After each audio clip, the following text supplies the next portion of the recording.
Good morning Philippines. Mayong buntag mga higala. Welcome to my channel, Lolong Pordoy Vlogs. Ngayon guys, nandito ako sa isang park dito sa Prinsip Heights City. Makikita nyo guys, itong park na ito, makita ko sa inyo. Yan guys, kita nyo yung park. Walang katao-tao guys, kahit ang ganda ng panahon. Walang katao-tao guys, walang nakaupo kahit isa man lang. Maliit lang na park ito, pero nung walang pandemic, punong-puno ito ng tao. Maraming tao nandito kasi may mga restaurant din doon sa unahan eh. Yung iba dito umupo, kumakain, nakalagala doon sa unahan. So yan guys, yung mga dahon ng kahoy nag-iba na yung kulay kasi fall na eh. Next month laglag na yan lahat. Nakita nyo na rin na wala ng kahoy na makikita dito.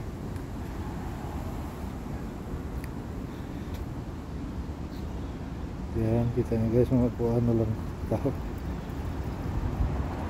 So dito sa unahan, ito yung Wisconsin Avenue. Dito yung kalye na pinadaanan ng mga bus. Lakad na ko guys, pauwi.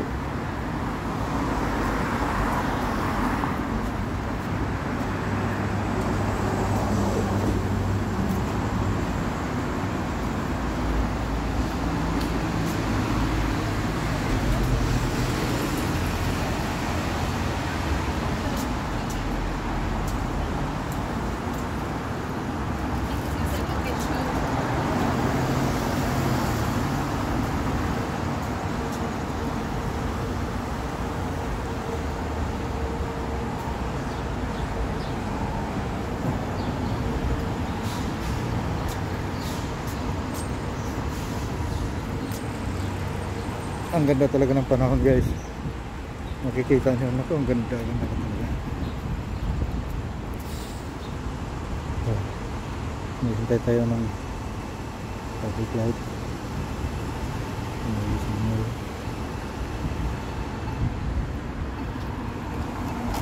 Maliwalas ang panahon guys. Napakaganda. Walang sasakyan eh. Right stop. Go tayo. Okay lang naman, walang pulis.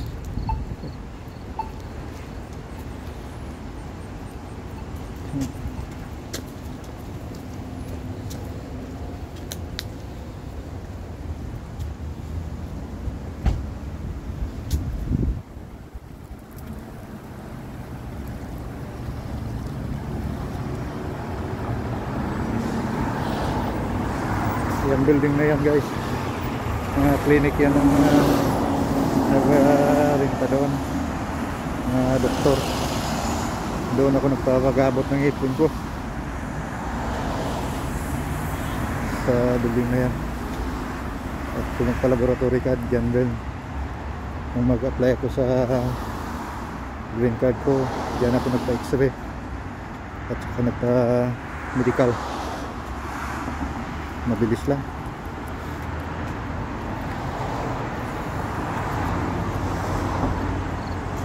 Yung mga mamahaling store dito na Success Avenue, mga mayaman lang yan ano dyan, shopping dito kaya ng mga kolektibo, mga mahirap.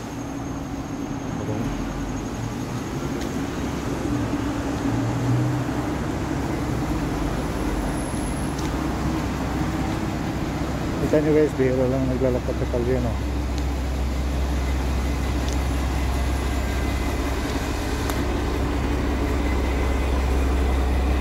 Itong lakaran ko ngayon, Washington DC pa ito, Prinsip Heights. Yung sa bandang unahan, hindi na Washington DC, Maryland na.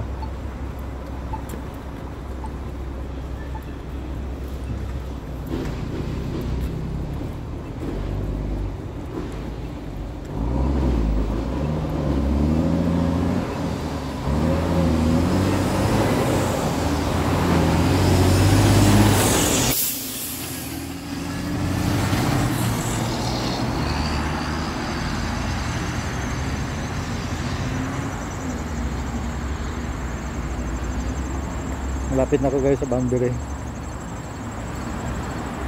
boundary between Maryland and DC. Kita ko lang sa inyo.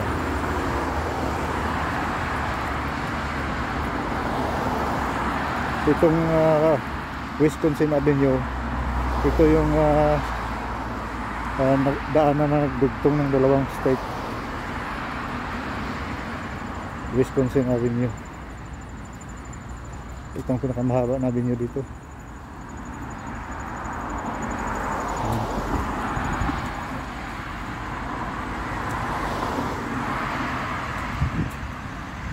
Maganda talaga guys tingnan pag maraming puno ng kahoy. Napakaganda tingnan.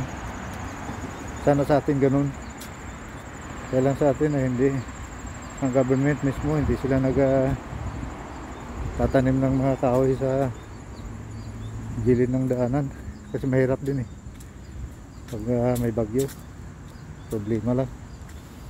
Ito guys, ito na yung boundary. Itong kalye na ito.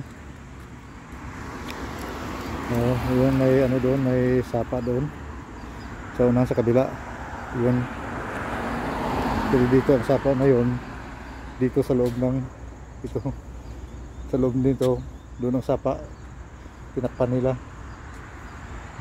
So ito yung kalye na naghati ng ito yung boundary. Yes. Tapos pag dating ko dito wala na ako sa DC, nandito na ako sa Maryland.